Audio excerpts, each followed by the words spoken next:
as it relates to the Garifuna Holocaust and the displacement of the Garifuna nation. Um, it seems to me that the film festival is on point um, in bringing this issue to this forum. Um, because even though it is a particular issue that that affects the Garifuna community, um, historically, we have all the facts about that, disingenuous encounter, um, the Garifuna Holocaust and displacement um, has a universal message um, that relates to what affects immigration.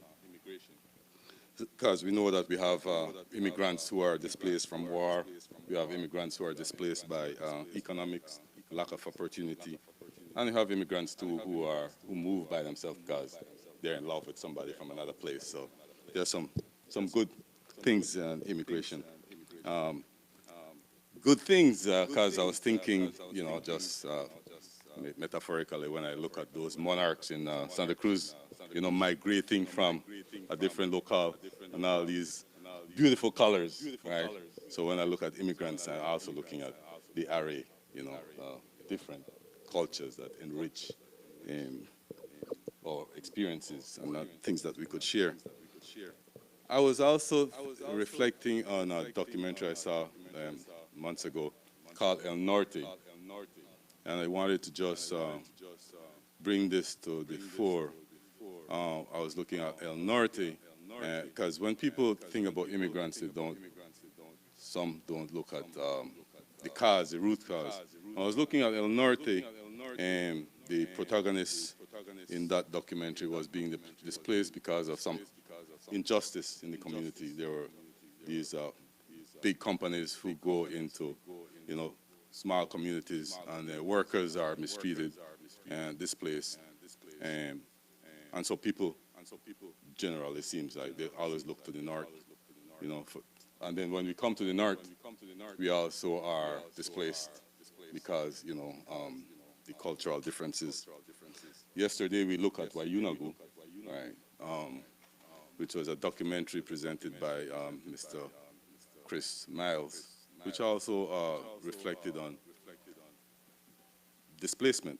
The protagonist in that movie felt out of place being in the north and had to go back home to feel whole again.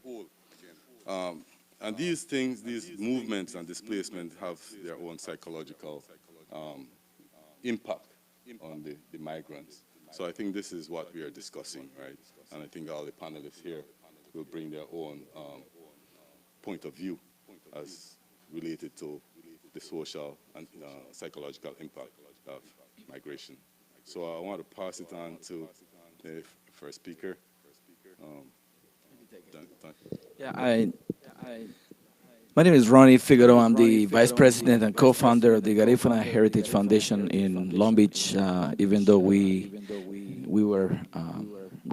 officially recognized in Long Beach as a 501c3, we operate in the greater Los Angeles area, and of course in major states where Garifuna are found.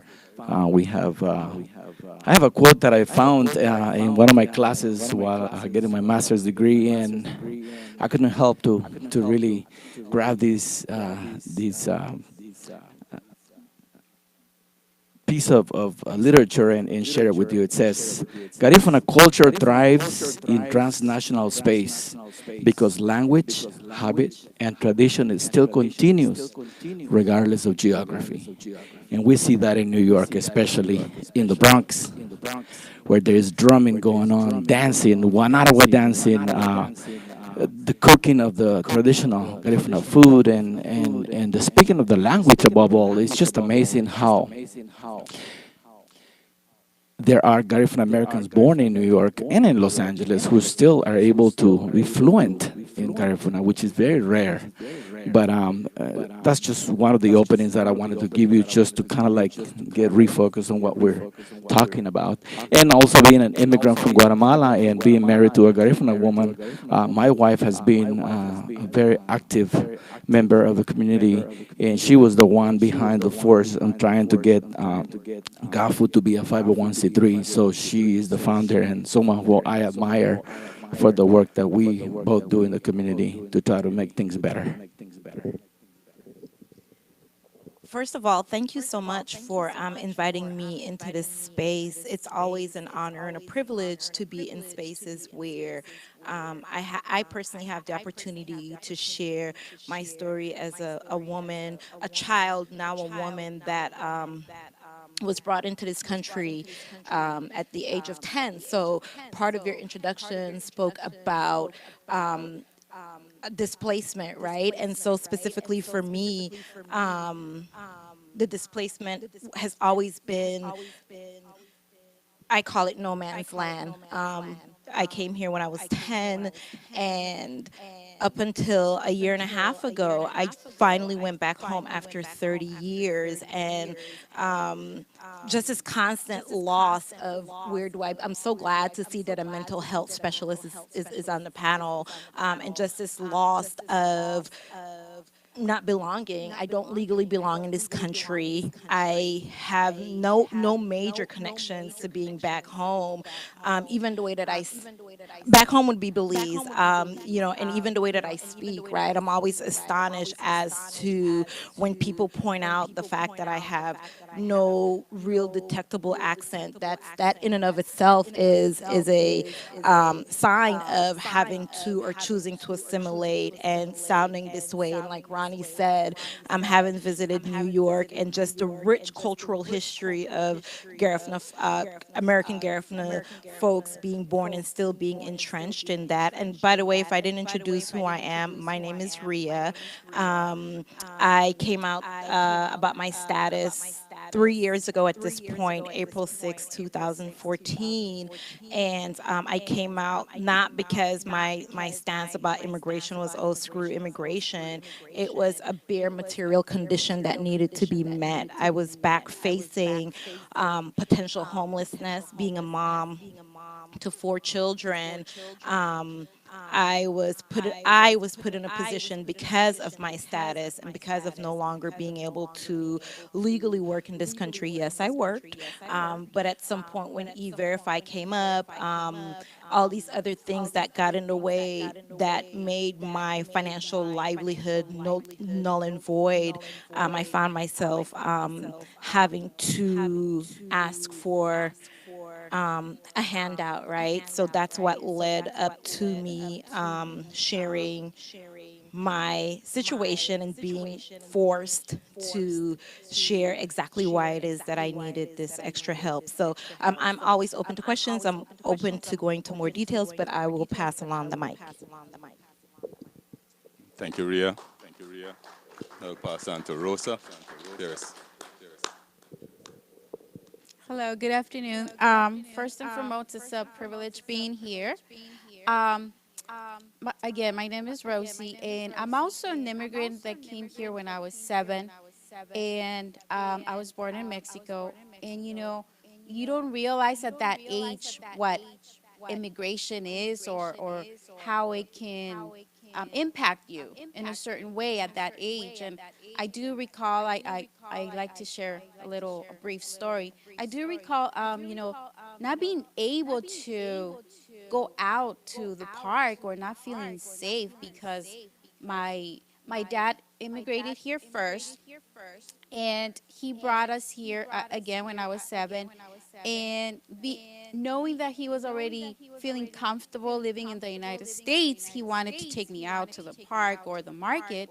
I I didn't feel safe because he already had um, said that word, immigration. We just have to be careful when we go out. But again, I didn't know, like, okay, well, how is this gonna affect me in the long run? And I do recall, not isolating myself, just wanting at that age, you would think you want to go out, 7-year-old, 8-year-old wanting to go out and play. I do remember I did not want to go to school. They enrolled me in school and I left school. I got lost. I remember that story very clearly because I was scared. I was scared because we had already, unfortunately, we had already been caught once by immigration trying to come to this country where, it's supposed to be um, free of opportunities. And again, at that age, I didn't know that that had an impact on me. And yes, it was scary. And so all along I said, I am going to become a U.S. citizen and, I'm going to fight for my family, for my mom.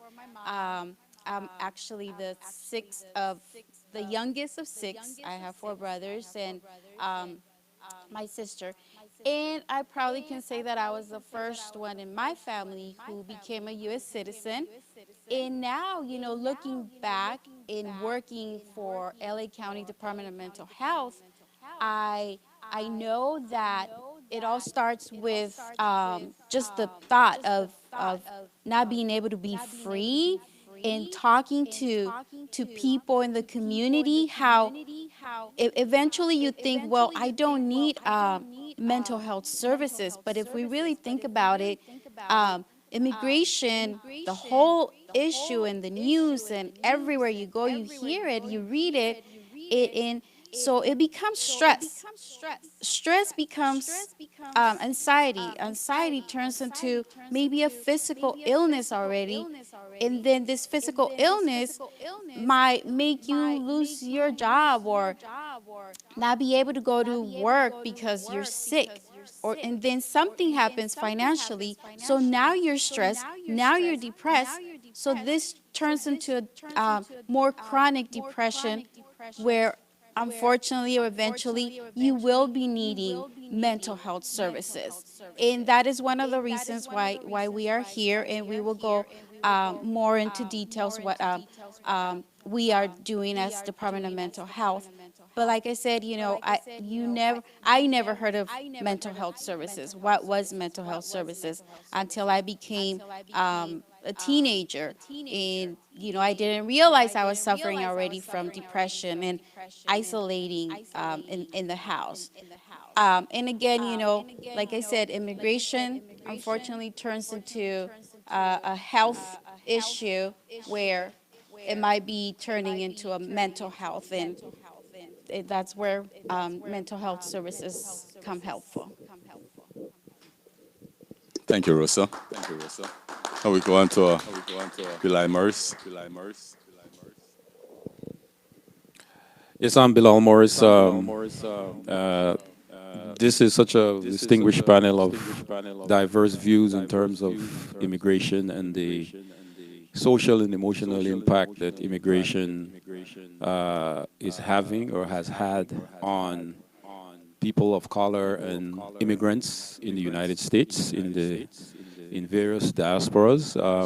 I am from Belize. I'm a broadcast journalist, filmmaker, and I just want to say this film festival I'll be premiering a film for screenings called on the gang crisis that is unfolding in Belize since the largest group of black immigrants out of Belize in 1961, where Belize had its largest migration of people when the devastation of Hurricane Hattie in 1961. I was just born, I was a boy.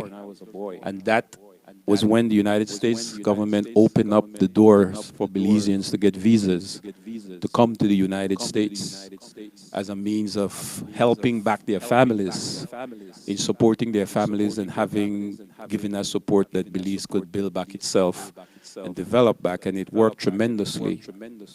we are the children of those that immigrant group of Belizeans that have migrated out of Belize in 1961, second, third, and fourth generation immigrants that has left. Some never did go back. And what we have had since that time was following a post-immigration flow that has caused a brain drain on the country, where some of the best minds left. Um, it not only had some of the best minds that left, but the impact of immigration in Belize since 1961 and the devastation during that hurricane, it created a void where many of these children in the 80s left them behind because of the continuous immigration that happened after that flow of the first immigrants. A large amount of those Belizeans continued to immigrate, and those children who were left behind turned out to be some of the very children today that have been indoctrinated into this crisis called Belize's gang crisis. The gang crisis started in 1980 with the arrival of American television and the so-called war on drugs. As we know, Belize never had television.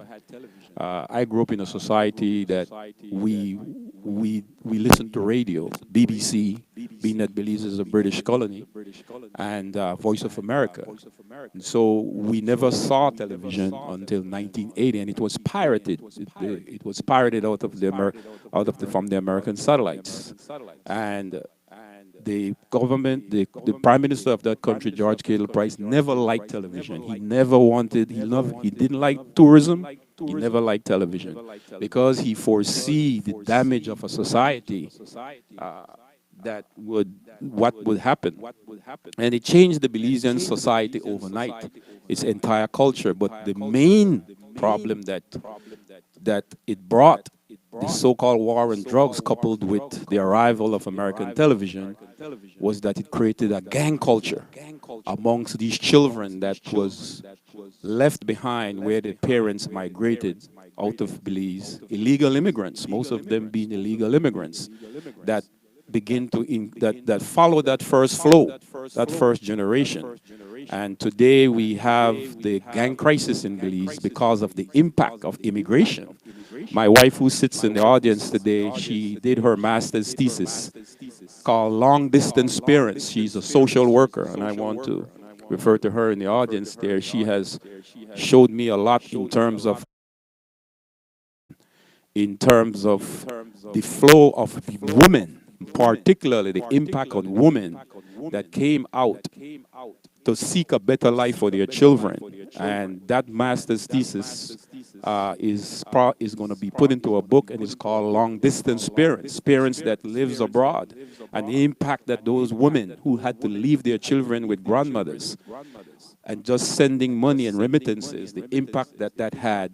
And today, the impact that it had was that it has created a gang culture in Belize with those children become dysfunctional families, and it created a gang crisis that is now creating a trauma. They are terrorizing Belize City. And it has reached to the point of civil war proportions, but it's not coming out of the news.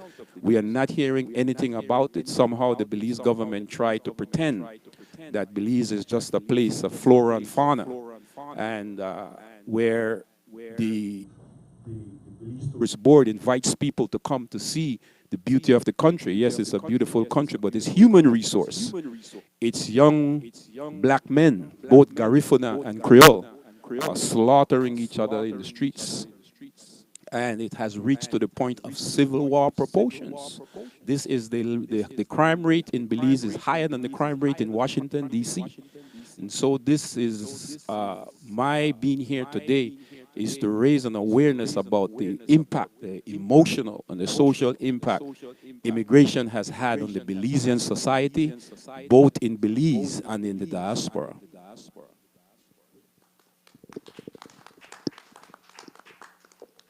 Thank you, Mr. Blisle.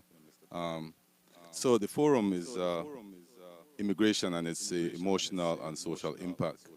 Um, and I noticed that it seems to me that economics, right? Economics has a correlation with mental um, mental stability, and the lack of economic resources contribute to mental instability.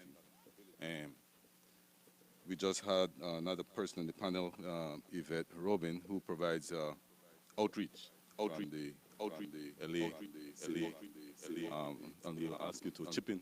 But I want to go back to Rosa a little bit, um, because I remember when I was growing up, mental health didn't seem to have been a major occupation. We never talk about mental health in a serious manner. We always seem to want to look at the physical health of the person.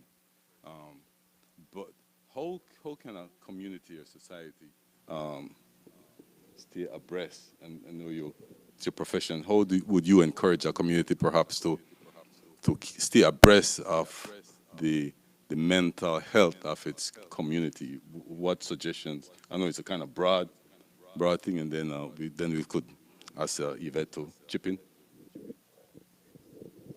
Thank you. That came perfect because I do want to talk about knowing the five signs. So it's true, whether it is because due to culture or religion, we don't know what mental health is, or we don't want to ask because again right now at this point a lot of the community is afraid to even go to a medical clinic because of immigration status. And so what that is one of the points we wanted to clarify. Department of Mental Health does not share any, not one piece of information with ICE. That we just wanted to clarify that. But so LA County right now, has a campaign that it's called Change Direction.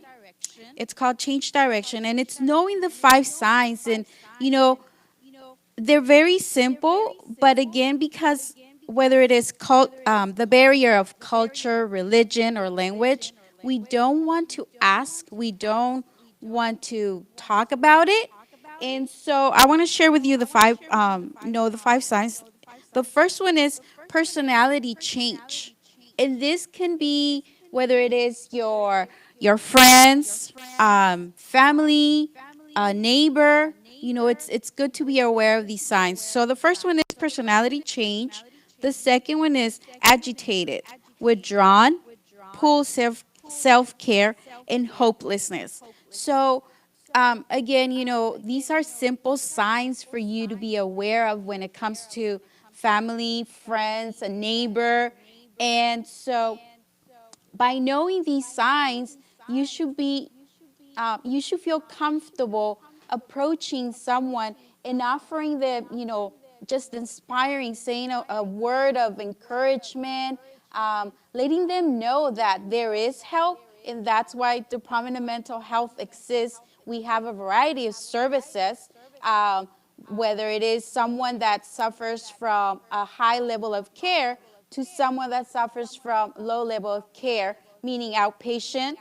And so we want to encourage you. We left some of these cards, the small version of these cards, for you to take home, read about it, know the signs, and just again, just spread the word and share with friends, family, and neighbors.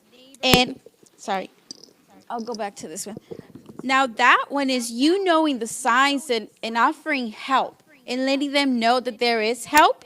Now this one is more for you and as well as the person you're trying to help. It says take care of yourself. Check in with yourself and your emotions. Engage with that person, engage with your friends, family. And look, find time during your busy work hours, school hours, to find time to relax. Take maybe 30 minutes, 20 minutes out of your day to just sit down, relax, clear your minds. And again, just knowing the five signs. Yvette, would you like to add anything? Rosie shared a lot about the five signs, but I also want to add with Department of Mental Health, we want to decrease the stigma. A lot of people are scared. So within the community, with everything going on with the immigrants right now, just make sure you tell your loved ones, I love you. One way to decrease anxiety is to make sure you have a plan in place. We can't give legal advice, but you can share with your families or with people that you know and care about. Have a plan in place. Take the steps to be legal, to do what's legal so that if someone is deported, they can rest assured that their family is still being taken care of. And also, not just with people being deported, just all I can say is spread the love, care, know that, share with people if they come in contact with the police, just follow what they're asking. That way, extra things do not occur that, they will not like to occur. That's all. Thank you.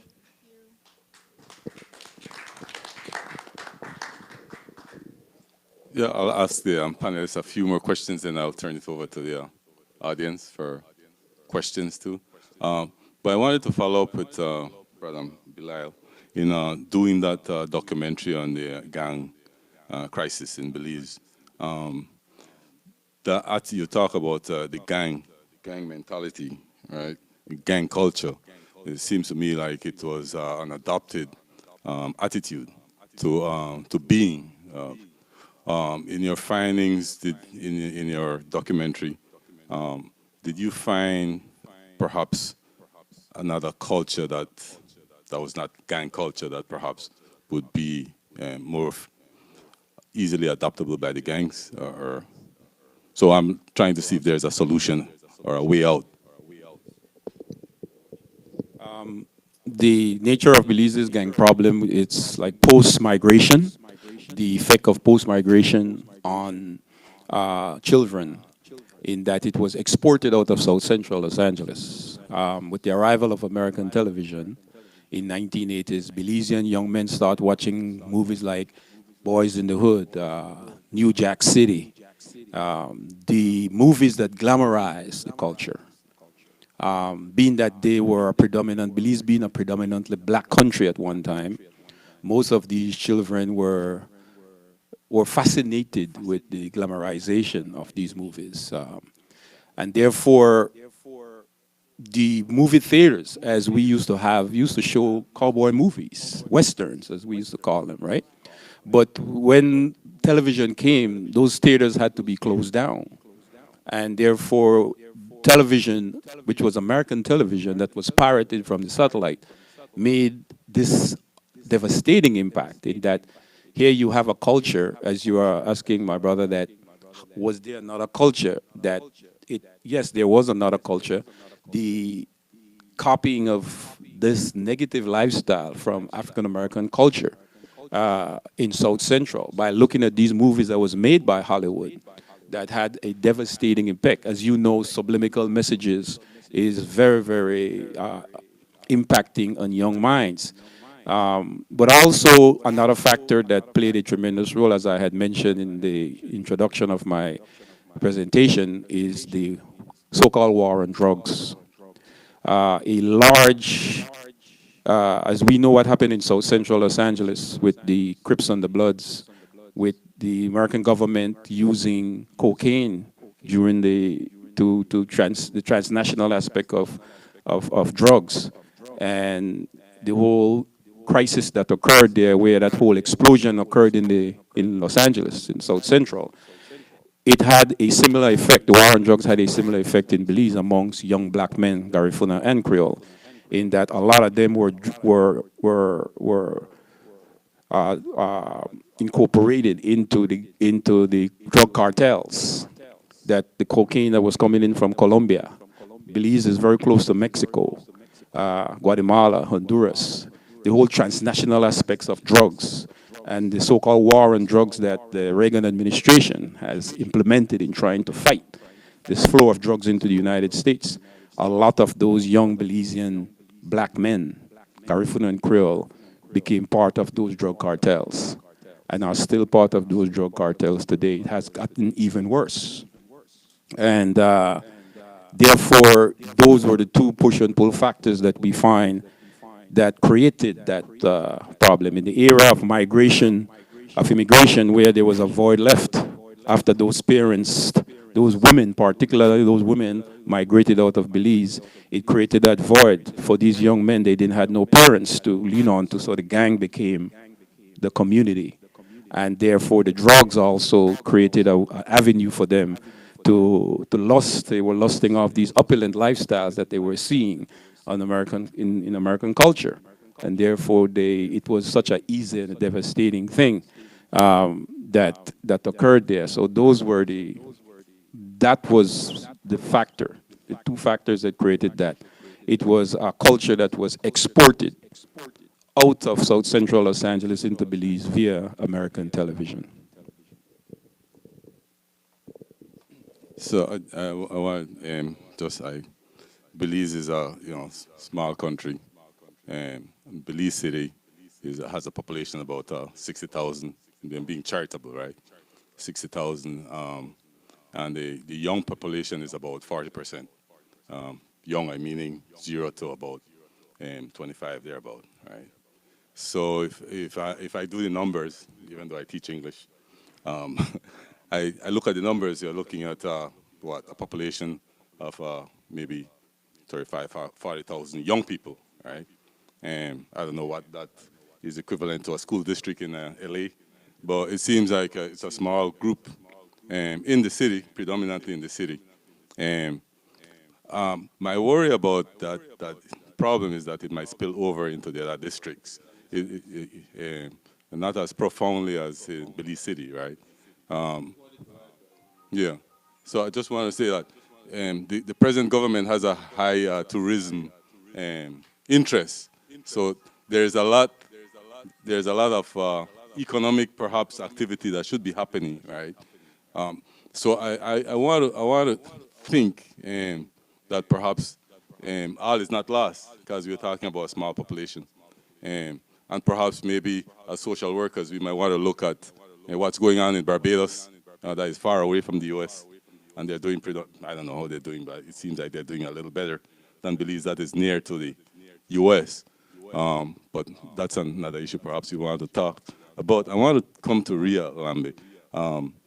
As a female, he's talking about, this gang violence, predominantly men who are being displaced by the lack of opportunities here and also in Belize. How do you sort this out? How do you, even though, the question is of being whole, but how do you sort out, how do you navigate this to find being a whole person? Or is there some problems yet?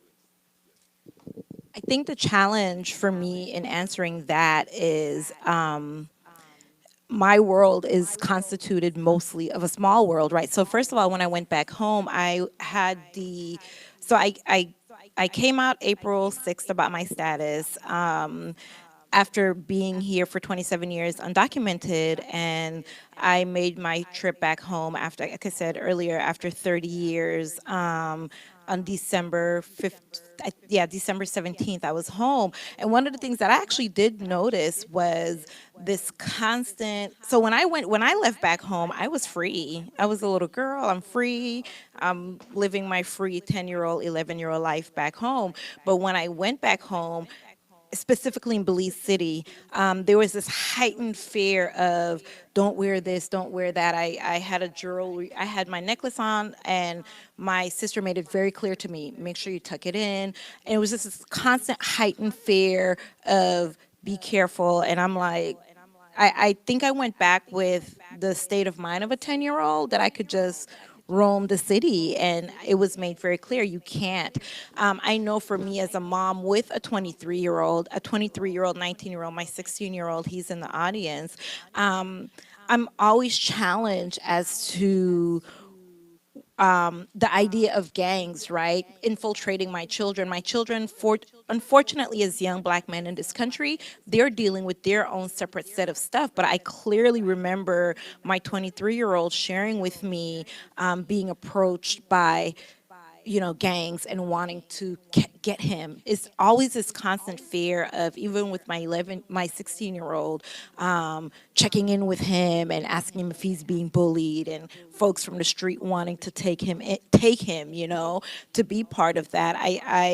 I find myself from time to time grappling with, how do I protect my children? We live in the hood. I live in Leimert Park. And, I shared something on Facebook the other day that happened to me. And the question of the day was, how you live in the hood when?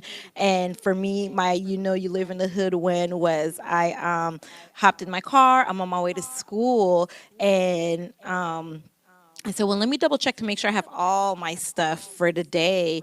And I go to the trunk of the car, and like, I have no license plate. I'm like, oh my God, like, I have no license plate. So I walked to the front of the car in hopes that if nothing else, I have front plates, but both my plates were gone. And so that, among other things, right, is a stark reminder that I live in the hood and I'm raising young black boys. Like I said, I'm a grandmother to another male.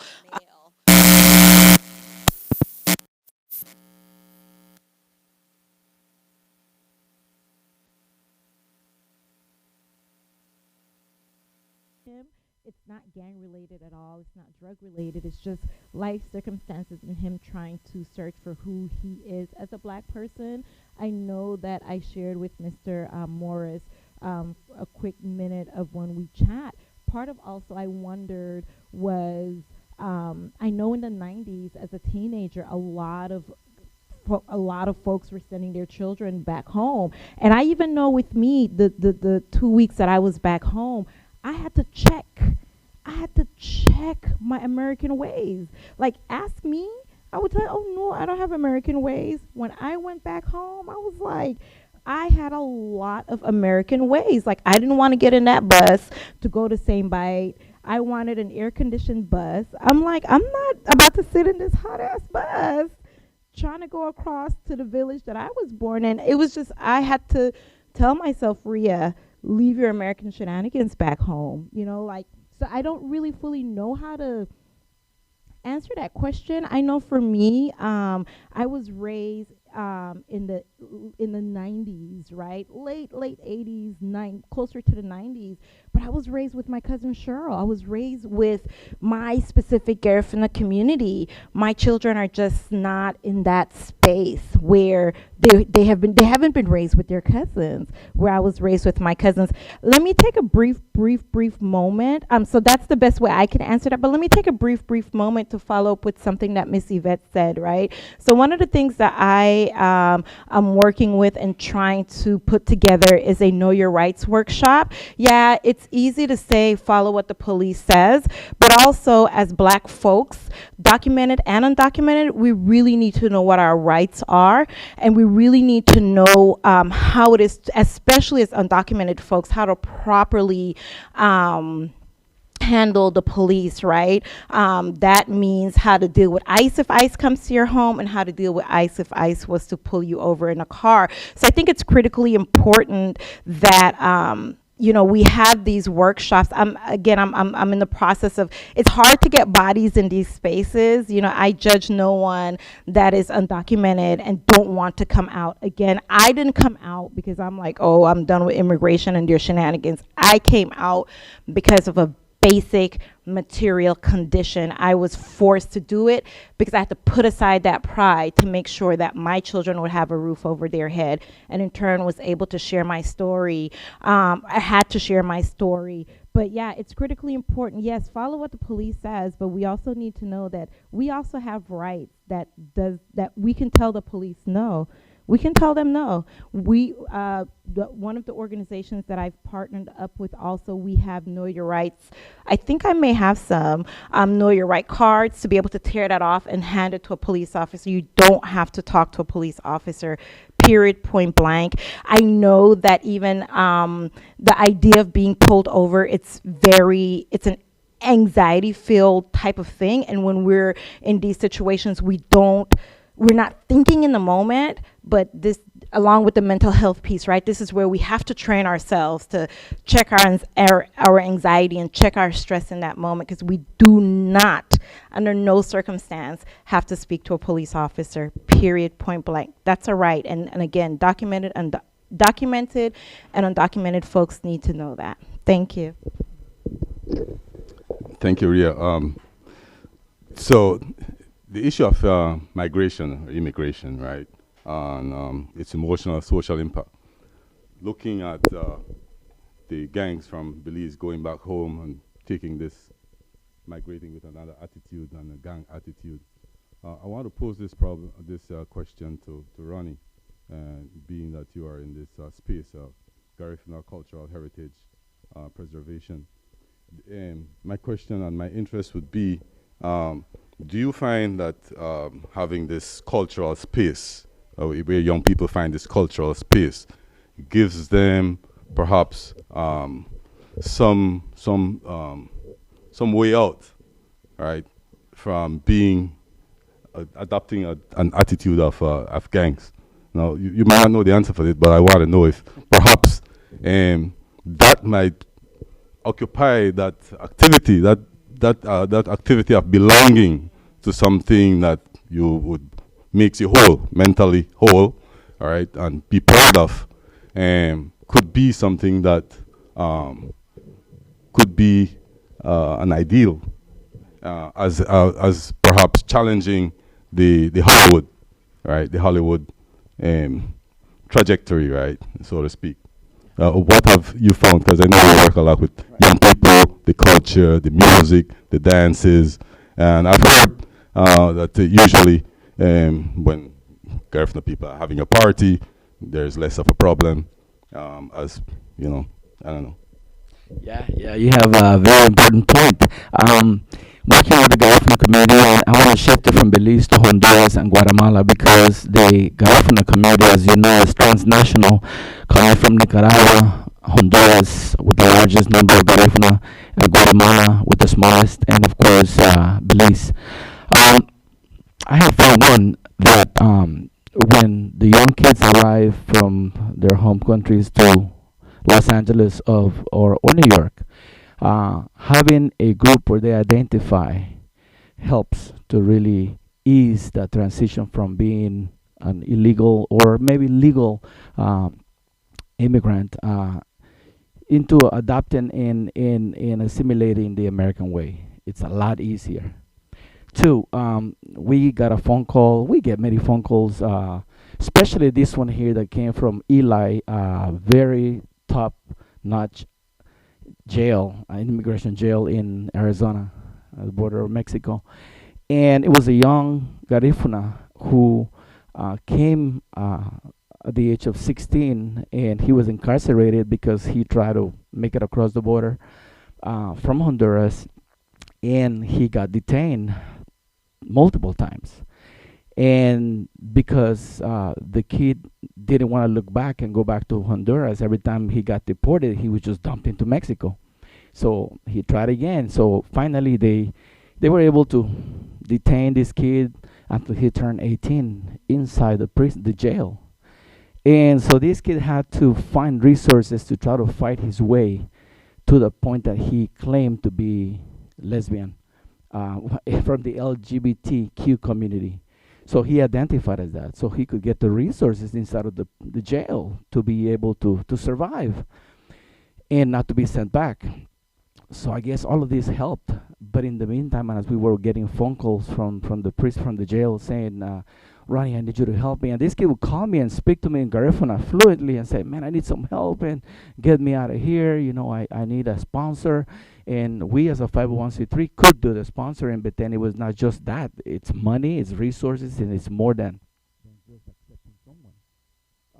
So he finally gets released, and it was this family from Los Angeles, from El Salvador, who were not even black, who put up the money to bring this kid to get him released. So he was released to them. And when this kid got released, the first thing he did is call me. He said, Ronnie, I'm here, I'm free. But then he was not really free. He had a ankle bracelet, which is put on by the ICE, which is the immigration agent, to track you down. So we tried calling the different lawyers. I took them to the different agencies in Los Angeles. We did a fundraiser at 48th and Hoover, where the Garifuna community comes together on the weekends. So we did fundraise a large amount of money. We gave it to him. And so eventually, to make this long story short, he gets his papers in the mail saying that he had a work permit.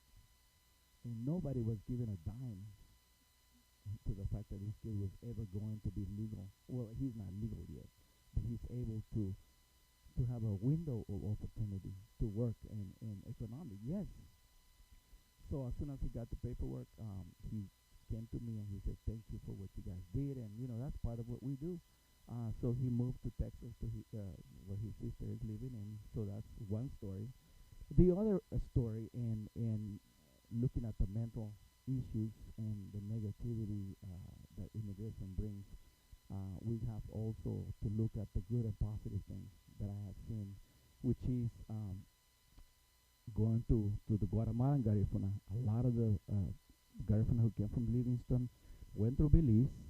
They picked up a lot of English there, and they were able to come to the States. So they migrated to 2 or 3 different nations before making it here. So a lot of them come to the United States, and they integrated mostly in New York. That's where 95% of the Garifuna community of Honduras and Guatemala come to live. So what I've noticed is that, and this is based on an article that I read that came out on Tuesday in El Periódico from Guatemala, saying that the writer is a Spanish guy who said that the immigration in Guatemala, and the name of the article is the Guatemalan Garifuna Exodus, and he was looking at it in a very negative way, saying that people of Garifuna were abandoning their lands because of the migration, and you say that there's also the smart people and the ones that really want to get ahead. They come and they flee their nations, and they come here and they give it all to this beautiful nation, which is now my home. What we have noticed that a lot of these kids who came here at the age of 10, 19, and so on and so forth have made it. A lot of them have worked for MTA in New York, for Water and Power, and made good money, and now they are retiring in Livingston, where they have built beautiful houses, and they live good. And in no way was this writer right by saying that a lot of them are abandoning their homes and selling the land, because they're not. They're going back and they're replanting the land, and they're taking care of their children, and they live good lives. So that's the positive aspect that I wanted to mention about immigration as well. Thank you, Ronnie. Now I want to pass it on to the audience for questions.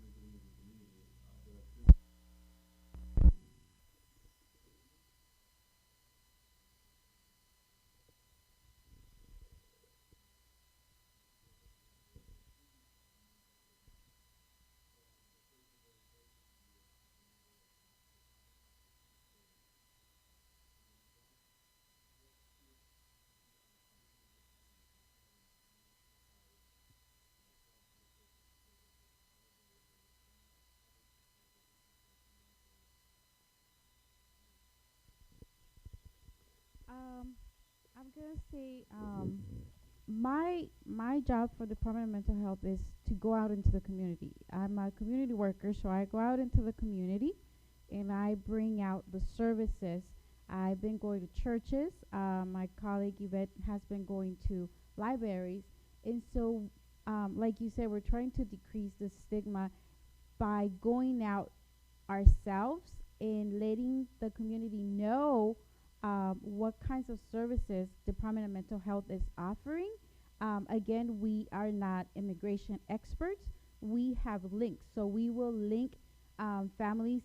I myself do presentations in Spanish for the church community, church members, and I also let them know. And And it's interesting how I recently went to Venice and I did a presentation.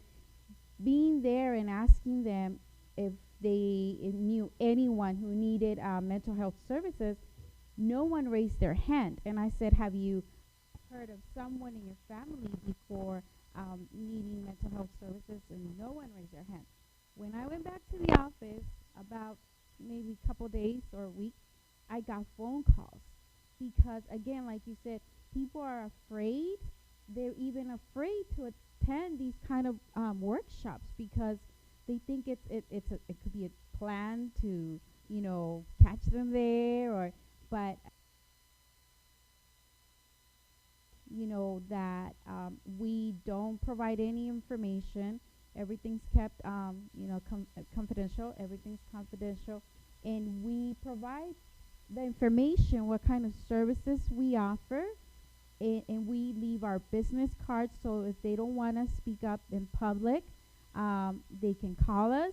And so what we do, we link to what we call service full service partnership navigators, and we work with different agencies. Now those agencies will provide them with more information on immigration or housing, and we let them know they don't need any no documents. They don't need medical, because we will do the linkage. So that's what we do. Yvette, is there anything I missed?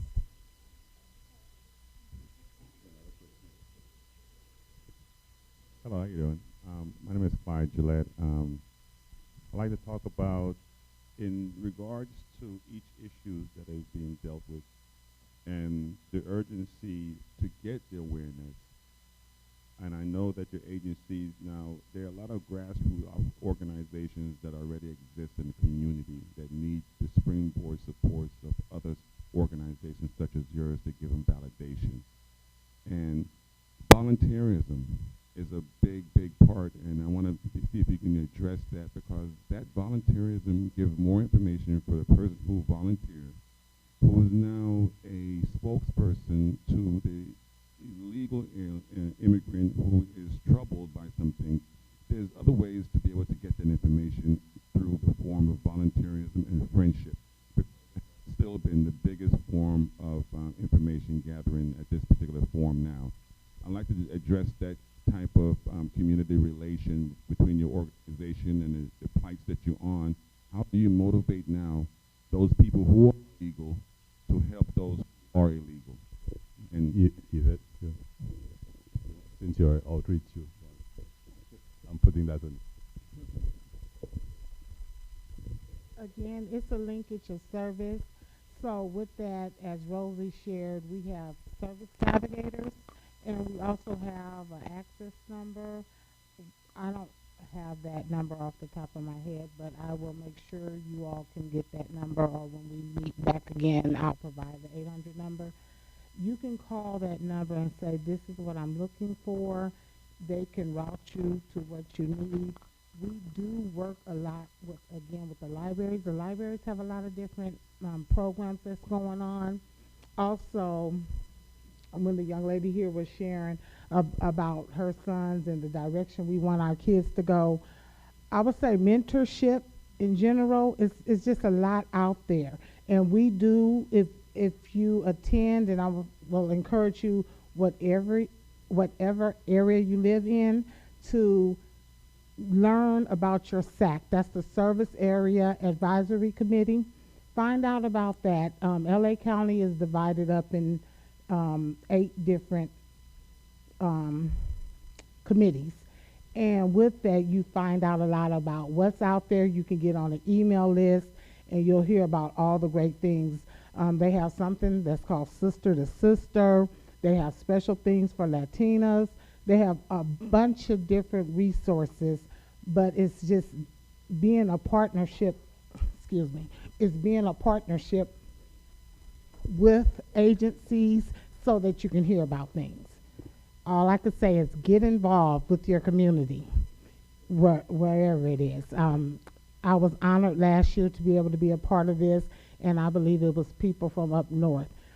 That's not LA County, but I promise you they have something in their county that's doing similar things. This last thing, I am also a member of the LAPD Clergy Council, which is an organization that's first responders that reach the community when these conditions and concerns happen to give them immediate response and service providing the type of thing that you mentioned. One of the great things is to offer to go to your community and find the reputable place in the community, such as the LAPD Clergy Council, because with their annual meetings that they have all the resources that you spoke about and all the mental resources that this young lady spoke about, and they provide that.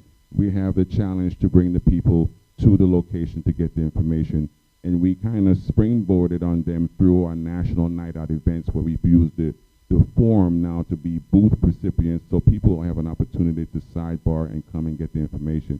So I want to thank you again for your dedication as well, and just share that with the audience. So please look towards those community organizations, as you said, for best more resources that you can be able to facilitate your needs. Thank you. Can I add something else, important information? So LA County, the website, if you go to LA County, they have free trainings for the community.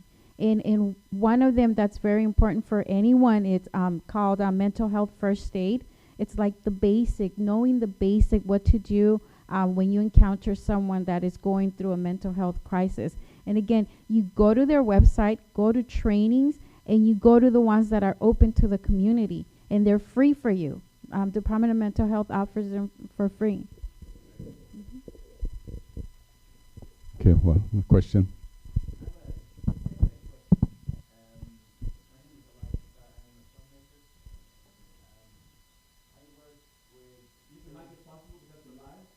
Okay, sure. Can you hear me now? Okay. Check, 1, 2, 3. Okay. So the question I have actually a statement in the question. I deal, for the last 2 years, I traveled Europe and the Middle East, and I work with Syrian refugees. We have 11 million Syrians have lost their homes, and outside their country is about 8 million. My focus now at this moment is in Lebanon, where we have 2.5 million Syrian refugees. 70% are under the age of 18, and only 17% of these children are actually receiving education. So our focus, what we do is, it's just interesting because I've never thought the Syrian people will ever be like in this sort of diaspora or exodus. And the question is, not a question, the statement is, we try to focus on the children, try to get them into more education and empowering women by vocational training. And the question I have for the ones who are the lucky ones, the one with the golden tickets that arrived to this country, we have about 25,000, roughly around 25 Syrian refugees settled nationwide, settled in this country. IRC is the organization that brings them here, and unfortunately after 6 months, they are pretty much on their own. 3 months, but you know, right? Okay, we'll share the mic. The question I have for other communities, other nationalities, other indigenous population to this world, okay?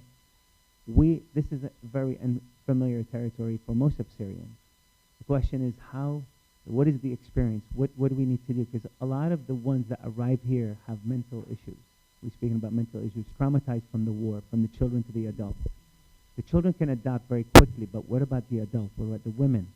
How do we overcome like that? We deal with a lot of psychological issues with the new arrival from traumatized from the war. We also deal with the level of independence. Like we have only 2 families, correct me if I'm wrong, 2 families in LA County. We have a total of 1,200 in San Diego. And then we have, not families, but total number. And in Fresno, correct me if I'm wrong, it's about 175 in California. And they're really having issues. We don't know we don't have enough information to share with them. One of the biggest thing is psychological. And the second thing is sort of creating this independence. They are on welfare. These people had their own homes, they had their life, and they are living on welfare, which is very unusual for them. Any advice, anything from other communities, what to do, what to give them an advice? We're both actually, we're Syrian and Palestinian. So the question is like, because we are very involved in the people who are arriving to this country and what services are, what we should look for, right? Like, what we can possibly, like, of course. Especially since they're new communities. There are a lot of, possibly a lot of refugees from across the world. However, Syrian, not even a large Syrian immigration or immigrants are in this community, and now they're coming. They're not coming only as an immigrant; they're coming as refugee status with very little English, with a lot of mental issues or like trauma, and with very little support because there's not a large community. Right, and also we don't have a lot of services available for them. And that's the biggest issue that we're facing at this moment. Well, from your experience, from your own population, and knowing Los Angeles, unfortunately, they're not even in Los Angeles. They're all over the country. We have Cleveland, we have Michigan, Texas, Nevada. We're all experiencing the same issues. I'll let Ron go first, and then I'll follow up with a few things. Yeah. Yeah, one of the things that really help, and it is hard to really make a comparison because of what I'm hearing is that the Syrian community is spread out all over the United States. But what has worked for Guatemalans here, it has been unity, come together as a community. The leaders will usually organize and have a group of people from this community in Guatemala, another community in Guatemala come over here. So all together they have a smaller segments of Guatemalans that once a year come together as fraternities, and they bring the issues to the table. They discuss economics, politics, health, even reacculturating their kids into the Guatemalan culture. Now, it will be really, I think it's a challenge. If you alone, I mean, I think you're doing something that is bigger than ourselves. So I think finding the leaders in the Syrian community, those are the ones you want to target and start organizing, clusters all over, and then bring them together to organize and do things. That's the problem.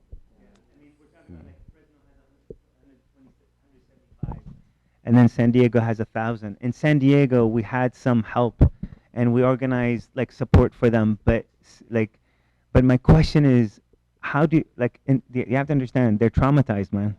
Okay, these people have lost members of their families. So I mean, we went to Fresno. I went to Fresno. We showed a film over there to get the community involved. But I can recognize when somebody has lost his son, or lost their father, or lost their brother. So it's really hard. Even within that, it's just so hard to find a leader. We do that in Lebanon, by the way. In Lebanon, because it's a larger community, we have 800,000 vulnerable Syrian refugees living in camps. So each camp, we have one particular person that we identify and we go through. But in the States, it's so... So, what about mental issue? Is there any organization that actually offers? Yeah, sure. You could go ahead. My husband and I, Bilal Morris, we're Muslims, and living in America. And one of the things that for all immigrant communities is that you use the faith, right? Faith-based groups. For the Garifuna culture, it's a Catholic church. A lot of community organizing has to happen with the faith-based groups. There has not, we go to our mosque every Friday for Juma. There's never, ever one presentation from anyone about what's happening with the Muslim world. So start going to the mosque. Start educating the people. People will pull dollars out if it's a monetary issue. In addition to fundraising, you will also be able to identify a multidisciplinary teams who will be willing to volunteer and go out. Myself, I'm a social worker. I have a master's degree in social work. I'm a mental health expert. And I'm looking for opportunities such as this to volunteer. So you have to start going to the mosque. we can make an assumption that the majority of these refugees coming into the countries are Muslims. And so that's where you start. That's what I would recommend. I just have a statement and a question. The statement is, for 2 years, I've hit every door, mosques, synagogue, churches. Yes, so I've been doing this for 2 years now. But the Syrian community, in 2015, we received only 900 total. 900 Syrians arrived to this country in 2015, so my focus was overseas. In 2016, please correct me if I'm wrong, we got the bulk. And in 2016, with the new administration, they basically canceled all new immigrants coming from Syria. But we've reached everybody. The problem is, like, let's say, for example, and I'm being honest with you about faith group, especially, no offense to any faith group whatsoever. In the Muslim community, we have issues between the Shia and the Sunni. Okay, and it's a really big deal for us because most of the people coming from Syria are Sunni. And most of the mosques, a lot of the well-funded mosques, I'm just saying for me, from my experience, are Shia. Like in Fresno, we have 2 mosques, both. And when they helped the community, it turned out to be really not a good thing, not a good chemistry between the two. So what we did in Fresno is we actually went through a mixed interfaith group, and they were from all faiths. So that really was helpful for us. But again, I'm just asking the question about what can we do to provide mental support? Because I think if we could do that, just sort of trauma, we can get them out of that and then find the leader, like you said, leaders, I should say. But is there any recommendation specifically for, I'll put the mic down, sorry. No, it's okay. So I'm going to touch a little bit on everything, and hopefully my end part will answer the question. It's wonderful. When I heard you say interfaith, I was thinking that as she was speaking on spirituality, because here in LA County, we're very big on we cannot do it alone providing mental health services. That spirituality helps. It helps because whatever the person practice, it helps them decrease their anxiety and other things that's going on. And the churches, synagogues, religious centers, they wrap around the family and give them hope. And we're big about creating hope that leads to mental health wellness. And now we're mixing everything together, whether it's physical, mental, substance abuse. We're coming together to treat everything as a whole so that everyone can have that whole person healing. Now, I have heard you mention trauma a couple of times. With that, whatever county you're in, call and find out what they offer. We have the full service partnership, which within that program, they link to services. Let's say you're homeless. They're going to try to find you housing because you have mental illness. That's the best that right now we can do is just say, connect with the Department of Mental Health and see what's out there. There are things out there, but people cannot be afraid to get assessed. Some people use the words, I'm not crazy. We know people are not crazy, but these are the terms that people, when they come to us, that they use, and we say, no, we know you're not crazy. Everybody experienced something emotionally. That's a natural part of life, whether it's death, graduating from high school. It's just a natural part of life to have these emotions, but sometimes people just say, no, I don't need the help. So encourage all of your community members, whoever you work with, to let them know, call Department of Mental Health. And, I'm sure it's something out there. I would like to provide Rosie an iPhone number, because if you call us and say, I'm looking for something, we can look into it and try to get you the information. So our phone number is 310-482-6600. Sorry about that. This is our main line. Area code 310-482-6600. Okay, Rosie and I could be reached at Yvette is 310-482 310-482 310-482-6615. And then Rosie is 310-482-6619.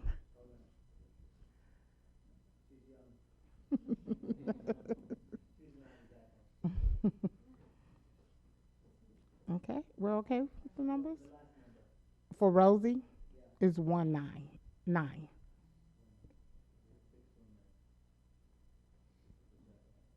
And get in touch with the, we're LA County, West LA.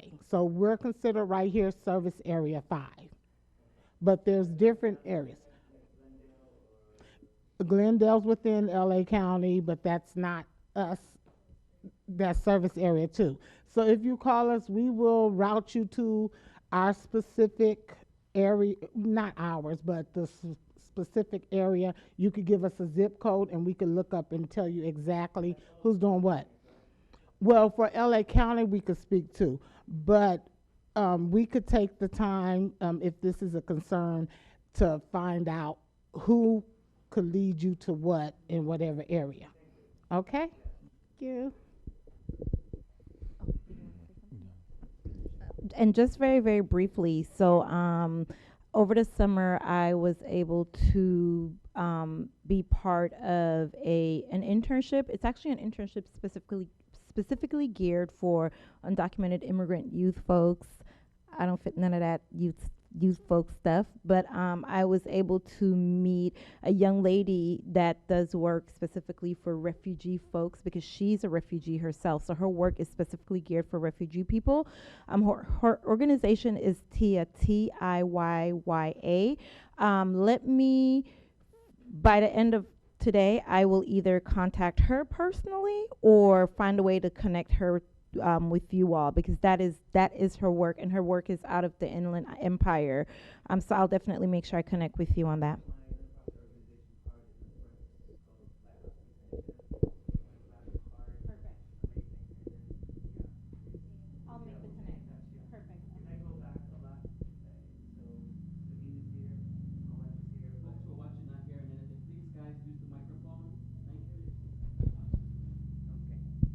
So, like I said, the nonprofit organization is called Lighthouse Peace Initiative. It's specifically for overseas, but we also do some local support here for some of the refugees that we can help. Please get the card. And I'm not here a lot, but Sabine is, and that would be amazing if we can get more information and contact. Yeah.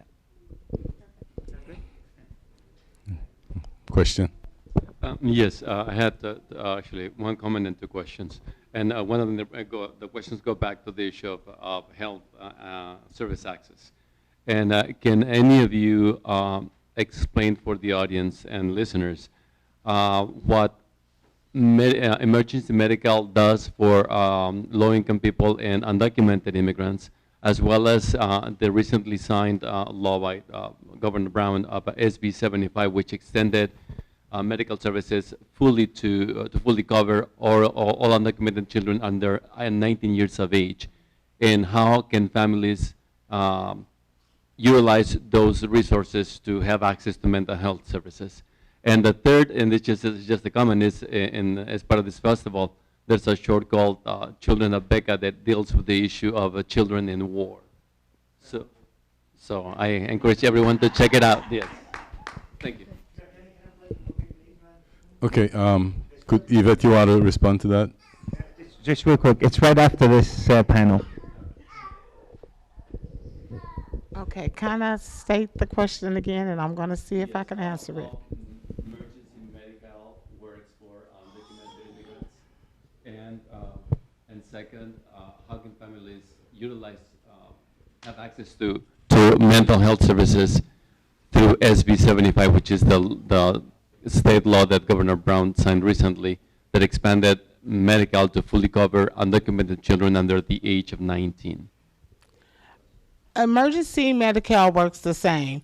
Again, once you actually get enrolled in the process and moving forward, then it's helped to make it become permanent medical. So services should not, you should not receive services because it's emergency medical. At least I have not heard of any extra barriers within that.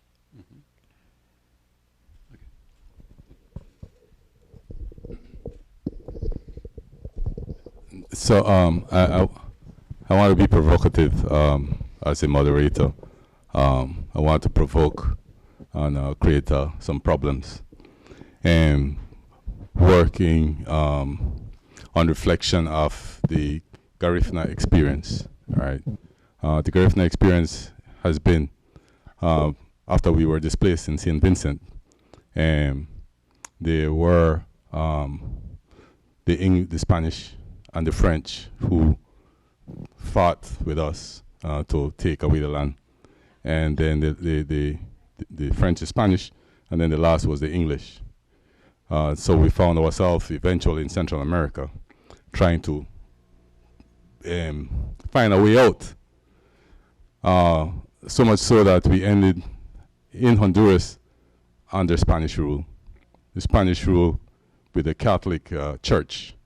What I call, what I would dare to say, was a form of confinement, right? And so when you pose the problem, when you pose the question, what should be done with the Syrian who are displaced by war, traumatized by war, and then the solution, not the solution, but the suggestion to go into the mosque. And I was trying to make the analogy with the Garifuna displaced by the British, with perhaps anglicized church, right, quote unquote, and now with the Spanish Catholic Church, quote unquote, and being the provocateurs of our existence, right? So it seems to me that living in this modern time, after going through the experiences of Holocaust, extermination by other races of our cultures, right? We have the experience in Mexico, we have the slavery experience, we have the Jewish experience, where there's always seeming to be some provocateurs of our space. And I'm not too sure what the solution is in terms of, I know, Steve, you deal in psychiatry and psychology for mass groups. It seems to me like religion might have some space, but not all the space for us to continue, right? What is the solution for mental? It seems like we have to have a critical space that moves us out of what is being provided at the present.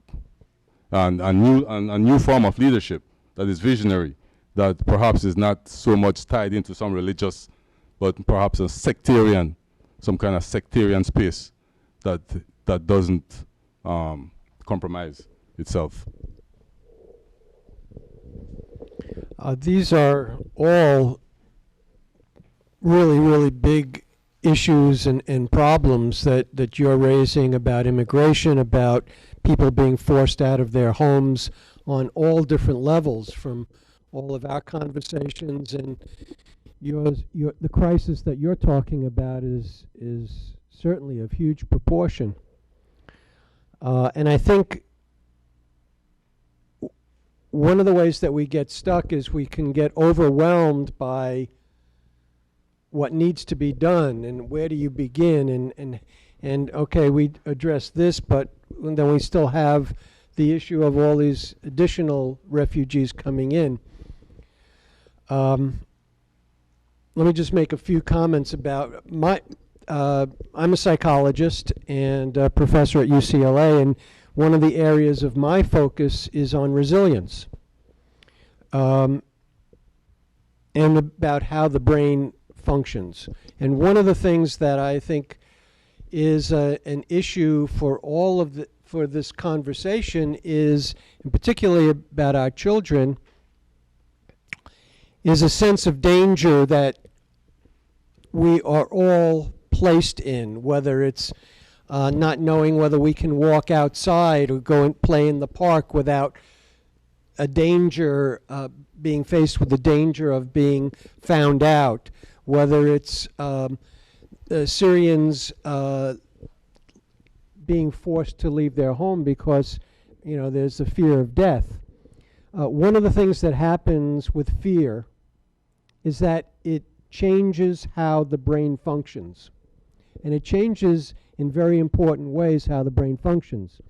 We have different levels of our brain, and through the evolutionary process, we've developed more and more complex layers and functioning of the brain to where we have this top level cortex and prefrontal cortex, which has all of our creative thinking, all of our problem solving abilities.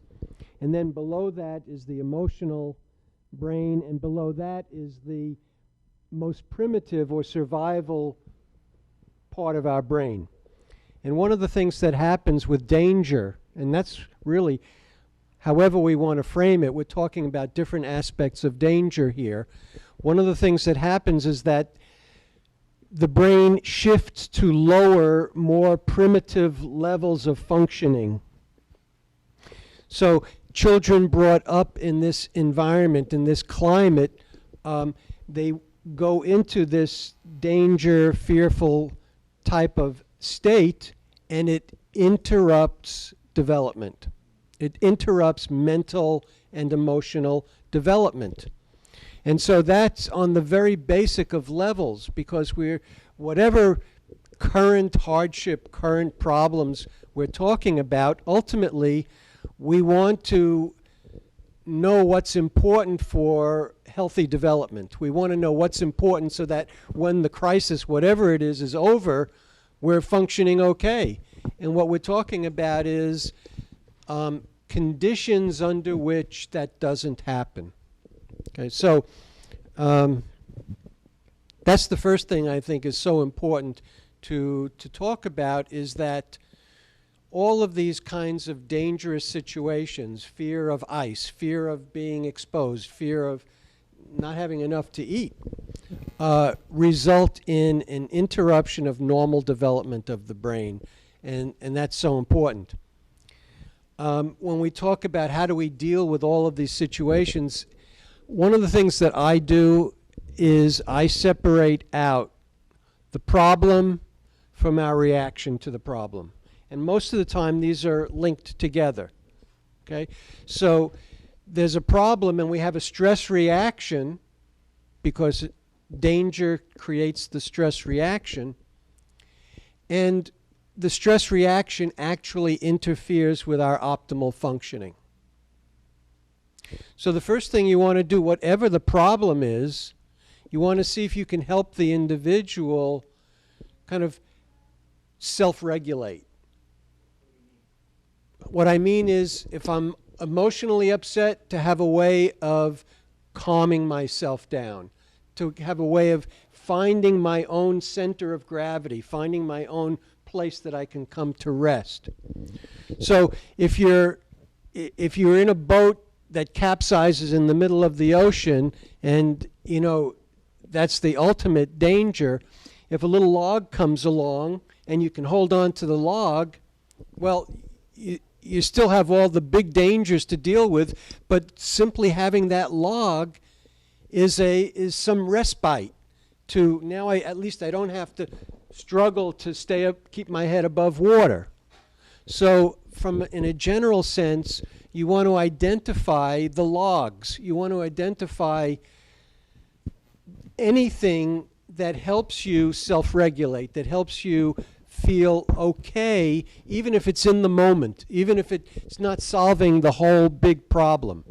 And so, for example, in what you're talking about, or what we're all talking about, is, so one thing would be, and you've mentioned it by going to the mosque, one of it would be, how do we create any sense of safety? It's not overall safety, but just safety for this evening, safety for today, safety for this week, whatever that might be.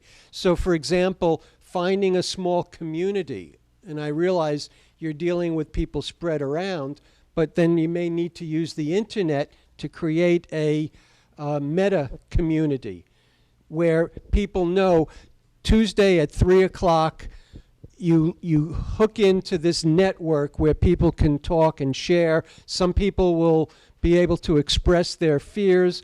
Other people will be able to give suggestions.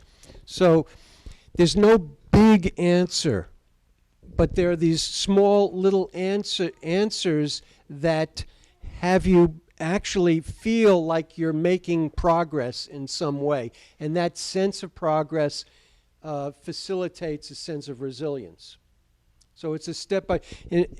I published a book on resilience, and I call it The Path, Mastering the 9 Pillars of Resilience and Success. And the whole idea there is people feel overwhelmed by all of what their situation is. Again, whether it's an immigrant here who's worried about being found out, or whether it's a group fighting for their survival. And the idea behind the path is, okay, what does it take to get onto the path? Okay, I'm not at the destination, but if I do something and I know when I get on the path, I know I'm on the path, that's a relief, because that's telling me I'm going in the right direction at least.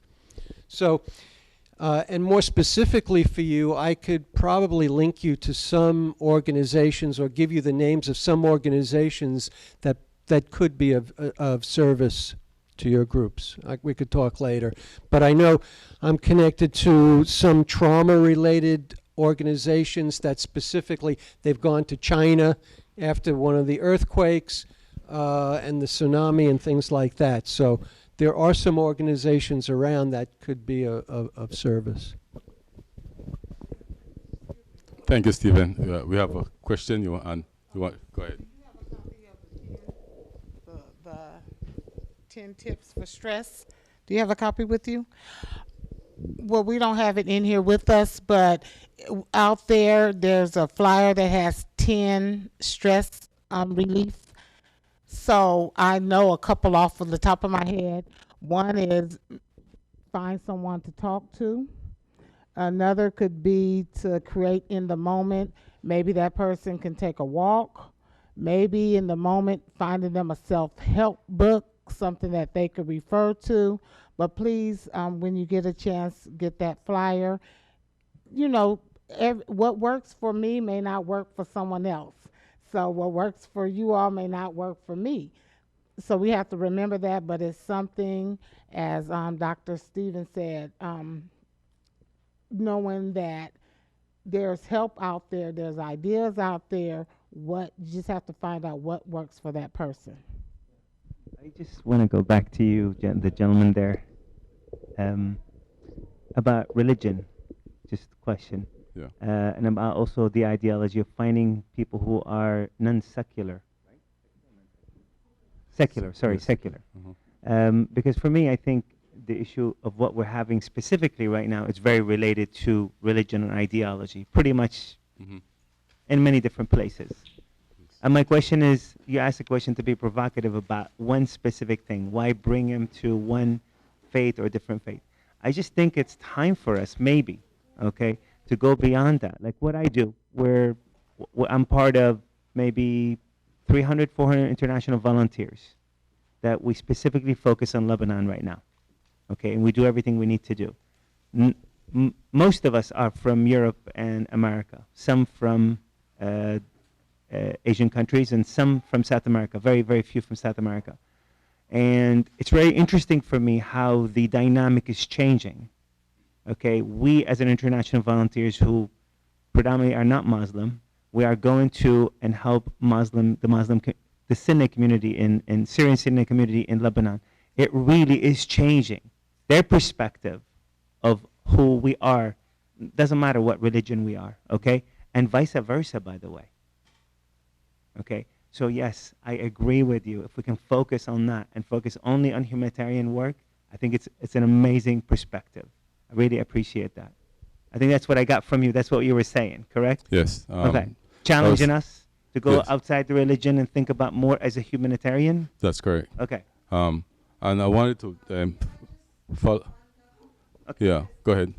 When I made my comment about reaching out to what is already, to the support that is already there I'm not necessarily saying that the faith is the answer to that, but one of the challenges also as a Muslim of color is that we also find that many of the Arab cultures kind of lock us out, you know, when it comes to reaching out to us for help.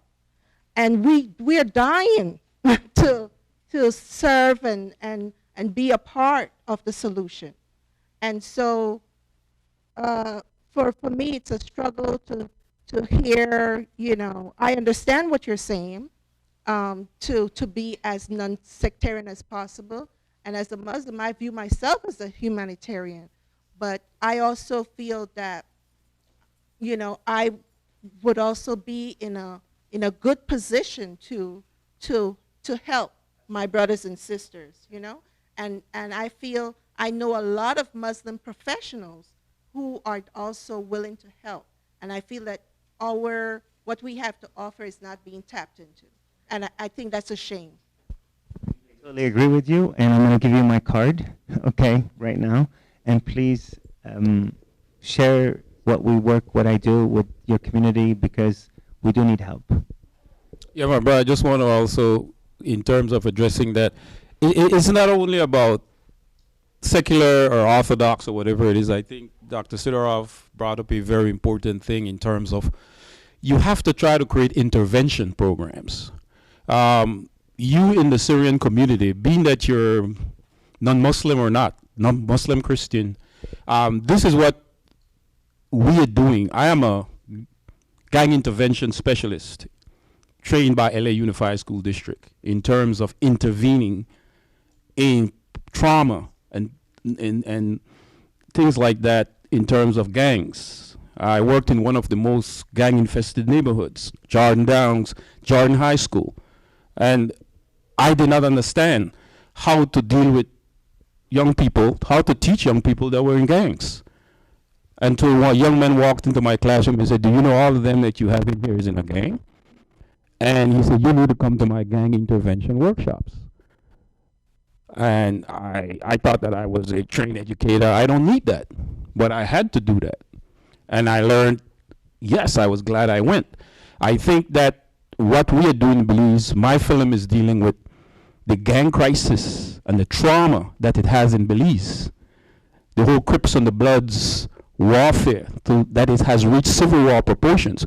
What have we done? And Brother Eugenio had mentioned, and I wanted to respond to the question, that we have created in Belize since 2013 in addressing the problem of trauma and children that is created that was traumatized by the problem with the gangs in Belize City, and it has spread into the cultural capital of Dangriga.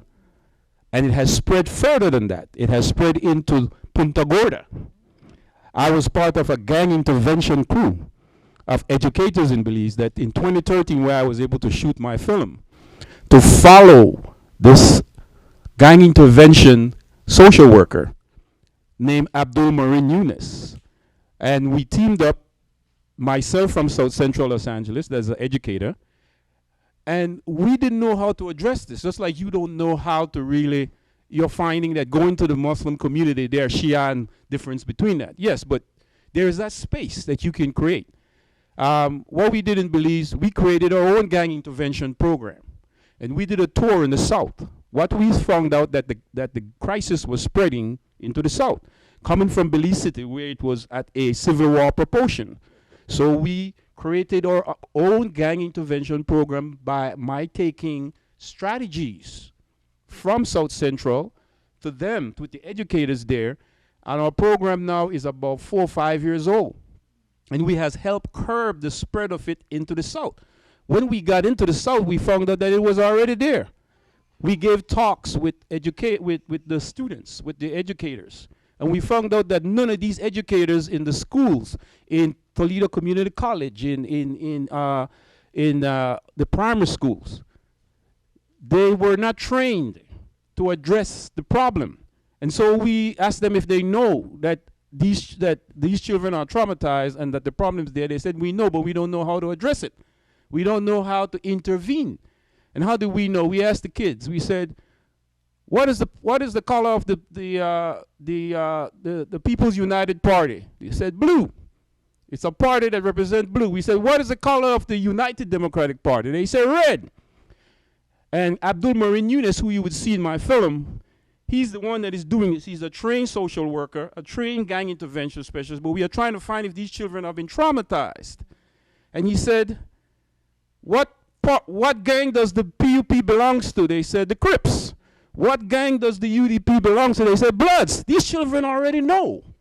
They are already traumatized by it. And so we realized that it's here. You don't know how to deal with it, but the thing is that I think that your community, being that you're Muslim or Christian or secular, will have to develop your own model that take from these people who are that can help. Like the sister here says, minds might not work for you, but you have to find that module that will work in terms of addressing the plight of Syrian refugees, being whatever faith they come from, Christian, Muslim, or secular. That a module that you can create that will borrow from all these different departments in the United States in terms of what Dr. Sidoroff is saying. Find that understanding in terms of how you can address trauma, which is your main thing, trauma. The trauma that war has had on these refugees. And it has to come from an anthropological standpoint. Her work inside the mental health institution, particularly working with African Americans and Latinos, may not necessarily apply to Syrians. And I guess Dr. Sidoroff can correct me, but I think that every anthropology has a different kinds of psychiatry. Is that right? That is applicable to that specific kind of case. So I believe that from what I'm hearing generally, and I was able to listen for a long time, and in terms of what my wife was saying as a social worker, being that she has worked with a lot of trauma in her field, that I feel that you will have to begin to start to develop your own intervention program that will come from your organizations that understands the anthropology of your people, being whoever they are, with their religious backgrounds, wherever they are. I think that, for me, from what I'm hearing, is really the key there. And I'm saying that as a solution because that's what we are doing in terms of addressing the gang crisis that is terrorizing Belize, that is having a significant trauma. Yes, children, as Dr. Sidoroff says, the children in Belize they don't want to learn because they're seeing so many images of violence in the city.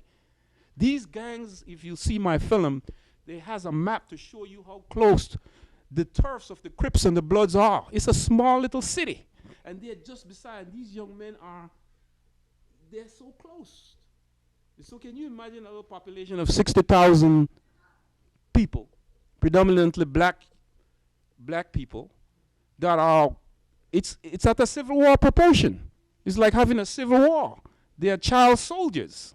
And so we had to come up with a module. Me and the other gang intervention educators who were trained in this, both in Belize and here, to find a way how we can address that problem. And I think it's very similar to what you are trying to do. My film, Abdul Marin Yunus and the Belize gang crisis, is addressing that. You will see him at work and how we are going about trying to, we created it out of our own. The government didn't give no help. The Ministry of Education in Belize they don't care. The politicians don't care, right? But it is a transnational thing. But so what we do, we have taken ideas both from the United States and from Belize, and we merge them together in terms of trying to create something that may be able to work and help maybe stop the next generation from being obliterated by this crisis. Can I have just a question for the gentleman real quick? Is there a specific information, because we have about 200,000 teenagers, most of them dealt with the drama of the war, but now they're living with no education and they're living in sort of like camps, like, I don't know if you've seen it, but they're like temporary camps built out of tarp and wood and stuff, and they're really like very, very, there's not a lot for them to do except slave labor, pretty much. Is there specific research or anything you have done in your community that possibly could be a pilot, like to understand how to deal? Because let me say this, all the international organization, UNHCR, ICRC, every organization is on the ground, but they're not dealing with the teenagers. And I see them when I work with them, I see how angry they are. They have zero future, zero. And nobody's going back to Syria. I would say 15, 20 years from now, when we're sitting there having the same conversation, I would say maybe 20% will be able to go back to Syria, but still 500,000 or 1 million still living in Lebanon in these camps. My question to you, is there guidelines that you have discovered or any research has been done specifically about because we don't have gangs in the area, we end up having ISIS or Daesh or Hezbollah or something like a group that would claim these children.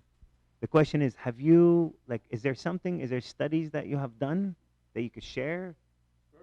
Okay. I will share with you after. Study. It's just like if there's a write-up or anything, like things from any group, like something we could take back from your community, at least some sort of a guideline. So my provocative, right, statement earlier was just so as to get us thinking, just to think critically, because I do see the relevance, right, of religious organizations. I look at the existence as good in themselves, right, as providing some kind of moral platform from which to move on. But I deliberately made that statement so as to move us forward from that position to the good, right? And and so my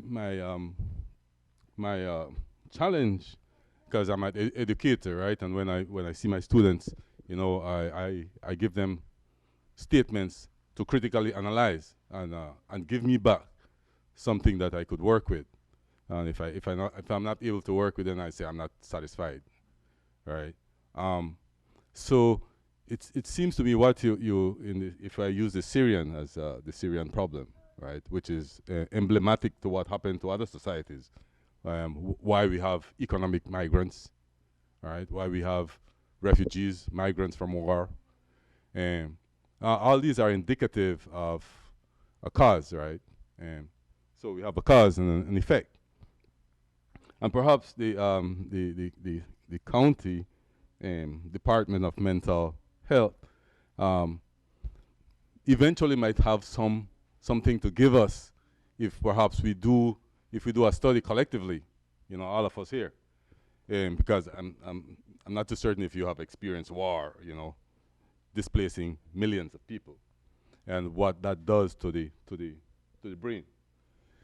And so where I'm going with this is that I wanted to go back to Dr. Stevens when he suggested we could use the internet, because in the Garifuna community, we are trying to locate the concept of a nation, because we were displaced and we are all scattered. And the idea of a nation, the Garifuna nation, has not been addressed. So we are using the internet as a forum. Now, I have a problem with the internet because it's not, I don't see anybody, but I hear voices, and I hear solutions. I hear the problems. And it goes, and I think about the statement that somebody had said, like one person might know some of the problem, and one problem might find the solution, but that many people will provide several problems, but many people can find all the solutions. I'm not too certain if it works out that way, but I think the internet as a forum, people calling in and having that dialogue across borders might be one way for you to sieve through potential leadership, to move on to another level. I'm very acquainted with, there's a large Lebanese community in Belize. And it was privy to me that since the Syrian war, a large amount of them has flee into Central America. As you know, the Iranian ambassador of Mexico, who I knew very personally, provides millions of dollars in helping not only Muslim communities in Central America. His office is in Mexico, but he also comes to Belize, and he provides monies to help the Muslim school in Belize. That school is predominantly 1% Muslim, and all the rest is Christians. But yet he did not say, well, I do not want this money to go because they are not Muslims. This is for everything. And he has provided that service, as well as the Lebanese community in Belize, both Muslim and non-Muslim. Mostly business people have provided service, funding, monies to help alleviate that crisis that is unfolding right now. And so if you ask if they had some kind of specific organization, no. They are just people who, whenever you see community life, they have provided that. So I went beyond the shores of America, and I'm going into Central America, where there's a large Lebanese community. The mosque, I see you talk about the problem of Shia and Muslim and Sunni. In Belize, the mosque there accept every Muslim, from Sufi go everything. Here you find in the United States there are mosques who wants to discriminate against a Shia and stuff like that. But I'm specifically talking about the fact that these are people in Belize that has created help groups in terms of that refugee crisis. But the Iranian ambassador at his work is at the is very instrumental in providing financial resources to make sure that these small groups, and there are many of them, as Brother Hinyo is saying, you could have many different groups, but they come in and they provide that various help. I think the same thing can happen in terms of you, in reaching out to the Iranian government in terms of providing. I know it's in the United States and that might be a problem, but at the same time, you need funding. Iran is you need funding. For what you want to do, you need funding, right? No, but Iran is on the wrong side of the war. Yes. I just want to say they're part of the. Unfortunately, the Iranian government is financing the genocide. No politics. Okay, I'm sorry. Yes, it's very difficult but I appreciate that. Like, we will reach out for different people outside the U.S. I appreciate that. I'm going to say something just for a hot minute. So just to follow what Mr. Eugenio suggested. So as Black folks in America, right? So part of the narrative that's out there about being undocumented is that people from the diaspora are not undocumented. So one of the way that I really jumped into the work that I'm in, I think outside of kind of for all intents and purposes being forced into it, which is not a bad thing in my case, right? I came out about my material need, and out of that, somewhere I had a paradigm shift that me being undocumented it's a lot bigger problem. So what ended up happening was, of course, intellectually, I know that there are Black undocumented people around, but how do I find my people? So what led up to the creation of the Undocu Black Network is that we were all looking for each other. So a group of young folks decided to have a meetup in Miami. And the way that we did it, because of being undocumented, it was top secret. I actually hopped on a plane to go meet a bunch of strangers. And so out of that, it was just wanting to connect, wanting to have our own space as Black folks that are undocumented. And from that, that's how the Undocu Black Network was created. But every single month we have a blog, we have a we call it the Undocu Black Gossip Rag, and every single month we actually have a community call-in. We've also been able to create little pockets. So there were 65 Black undocumented folks in this space from so many different parts of the world, actually. And so, like with me, I'm actually one of the lead organizers for the UBN network out here in LA. And so I just try to connect with the LA folks. I know that there's folks in New York that they're connected. So for us, we just created our own space to be able to check in with each other. And yeah, once a month, every single month, we have a community call just to check in with each other. So I don't know if that would be a solution in terms of with you trying to connect your people and having folks find their folks. Thank you, Ms. Lambe. So I also wanted to maybe mention this. I see that as a challenge. The refugees from war, I would take an interest in see how that plays out in terms of trying to give these 100,000, 200,000 young people a way out by providing a course in critical thinking, right? I could help you maybe design a syllabus and also come up with some kind of leadership program because when I was growing up, this was provided for me when I was young, you know, leadership training, and I would want to contribute something along that line. And I had something else to say, but I'll pass it on to Stephen. I think the direction that the comments are going are really very important and very helpful because, as I mentioned earlier, if you separate the problem from how we react to the problem and we focus on how we react, when you think of all of these teenagers, when you think of all of the people in these camps, refugee camps, every one of those people has energy. And that energy, we could say, is being blocked. There's no place for it to go, and so we have all kinds of problems as a result. If instead of having the focus on what's a solution, but instead, how do we create a context in which we challenge these people that have a lot of time and no resources, but how do we challenge them simply to engage in a process? Then we're moving in a direction. And who knows what that can result in. But it turns something that's where there's a blockage of energy into something that's more constructive. And there you start to have possibilities. And so I think it's a little bit of a shift in framing the problem, a little bit of a shift in framing what the issue is, from how do we deal with all of these people that are stuck in camps or stuck in communities and feeling the trauma, to, okay, how do we help these people create a context, a forum, and some ideas have been suggested in which we can start constructively engaging this energy. And that's the goal. And from there, who knows what can happen.